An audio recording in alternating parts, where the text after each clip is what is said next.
Okay, so we're with Tim Berglund, who's a independent software consultant and trainer. That's right. So recently you've been working with Gaelic, some as I understand it. What is Gaelic?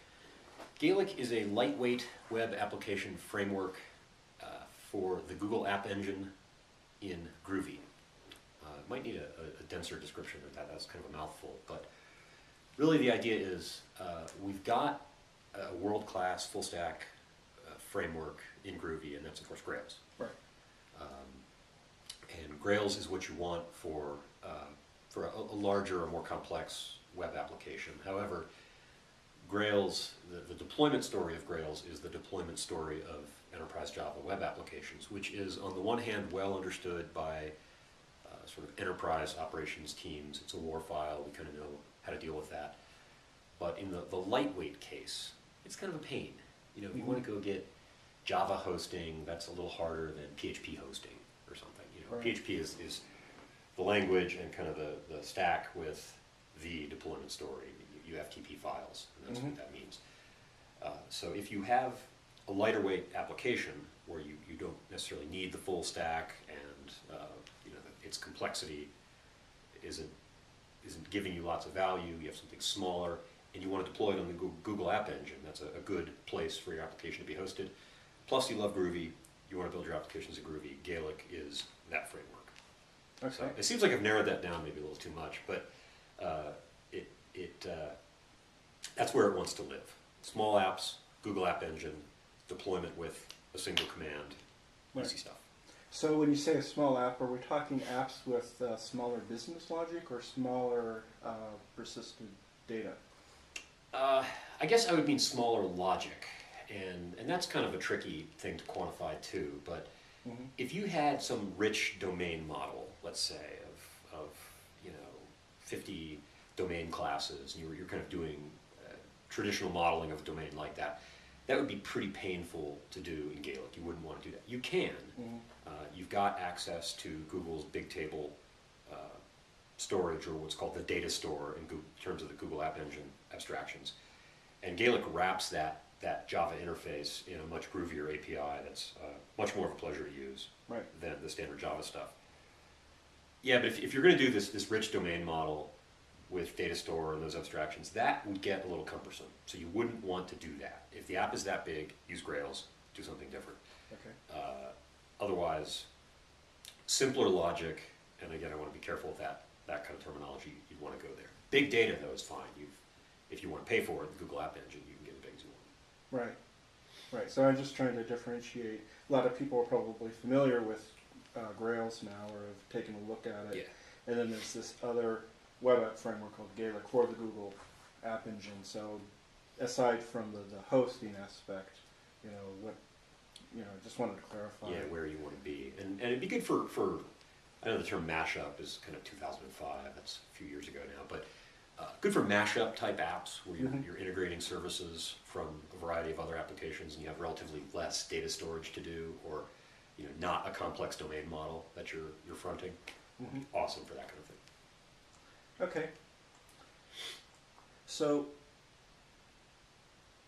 you've also been busy with databases. Yeah. And I hear things about Liquidbase. Liquidbase, yes. That's just a tool I have really come to love. Liquidbase is a tool to support database refactoring, or to kind of reduce the friction of database change. Traditionally, we have tools and processes and really a mindset that have grown up around source code that sort of betray the fact that we really believe source code is a thing that changes. We act like that. It's like we've internalized the idea.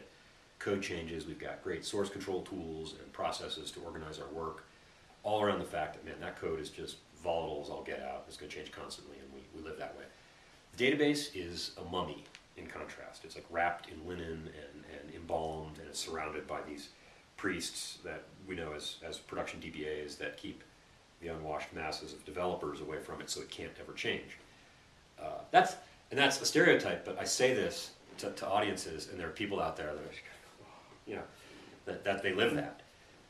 And there's good reasons for that. I mean, it's dysfunction, but it's dysfunction that's grown up because of the pain of database change, because our tools are not adequate.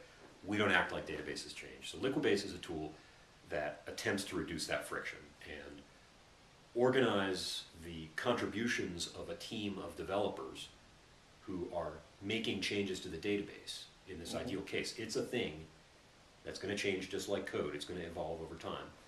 And Liquibase helps organize the contributions of those team members and apply them to individual database sandboxes, shared test environments, a staging environment, even production. It'll aggregate all those changes and apply them in an organized way, and in some cases a database dialect independent way to actually coordinate the contributions of that group of people. And it really works. I've seen it work with distributed teams, all developing against the same schema, maintaining independent sandboxes and parallel streams of development, all beating on the same schema at once. Different developers, sounds scary, not even aware of the changes each other is making, which you don't want to go too far with that, but it actually does a good job tracking those things all together and applying them to a single schema. So it's more of a tool for managing changes within a database. Correct. Does it have applications in terms of testing? No. Indirectly, the short answer is no. The long answer is indirectly, kind of, in that one reason, some organizations won't let you have database sandboxes. Everybody has to share a schema. And that pretty much freezes the schema in ice. You almost can't change it. The effort it takes to make a single change is like, stop everybody working, we're all going to do this thing at the same time. Lockstep. Oh yeah, total fail. So,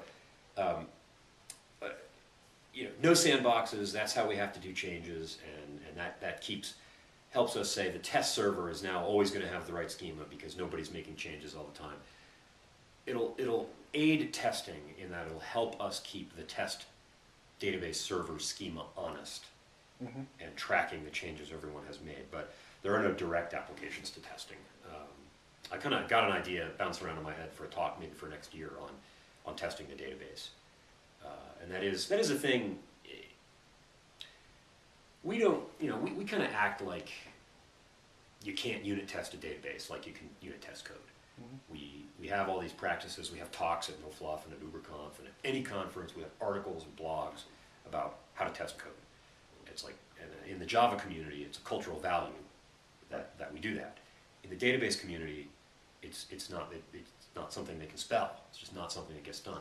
So we have this mental block like, oh, you can't test a database. And Liquibase enables a few things that make that a little easier, but it doesn't get us over that mental block. And most of our problems with database testing, I think, are just a mental block. We think, oh, there's no JUnit for SQL. There is, but we act like there's none. We think that's an impediment to getting the job done, and it really isn't. The impediment is mostly mental. You can totally test your database with the tools you have now, or tools you can get cheaply. Okay, so so there's this perception that perhaps testing a database is too complex of task or whatever, which may relate to another topic that you're interested in, which is complexity theory. Yeah. And how we understand things, how we break things down into concepts. Could you talk a little bit about that? Yeah, sure could. This is a brand new talk. In just a little while from when we're recording this, it's going to be the first time I'm giving it in North America, and it's really neat stuff. It's kind of I want to say an intellectually ambitious talk, and that sounds arrogant. I don't mean it that way, but it deals with big ideas, and the talk itself, it does a couple things. It does 3 things. Number 1, it says, hey, here's a bunch of cool stuff about what happens when you drop grains of rice in a pile and how ant colonies work, and some graph theory, and how you model traffic jams, and wow, isn't that neat? And we kind of geek out. And most of us in technology conference audiences will simply geek out on that and enjoy it. The second thing the talk does is that, well, here are some concepts from those fields, discoveries in biology and mathematics and computer science and social sciences, economics. Here's some discoveries in these fields that researchers have brought together, and let's apply them to software. Let's see how they might inform our view of enterprise architecture, our view of refactoring, our view of creating test coverage in a legacy code base. Mm-hmm. There are real insights to be gained there. The third thing, and probably the biggest long-term impact I'd like to have is it's really an intellectual vision casting. Saying, here are these ideas out there. This is a nascent field. It's not even a field that's proven itself, this whole complexity studies field. It's a bunch of diverse researchers trying to say, hey, we think we have something here. And at their own conferences, like ours, you know. I'm trying to say, look, I think they have something here, and I'd like you guys to think about it. Right. I'd like to get these ideas in your head.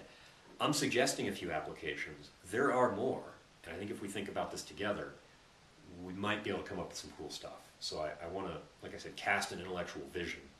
Try thinking about things in this way, and see what kind of insights, and at the end of the day, what kind of practices we can come up with that'll make us better at the craft. Right, so this is kind of related to the Einstein quote about the mind that creates the problem isn't the same mind that comes with the solution. That looking outside a particular field or getting outside influence and rethinking can help you look at things in a new way and come up with new ideas, new approaches to solving problems. Absolutely. So if there are biologists and economists and mathematicians who write papers on queuing theory, Mm-hmm. and they've thrown some ideas out there, and they're aware of the broad applicability of these ideas, let's listen to them and think together about what these are going to do to our profession.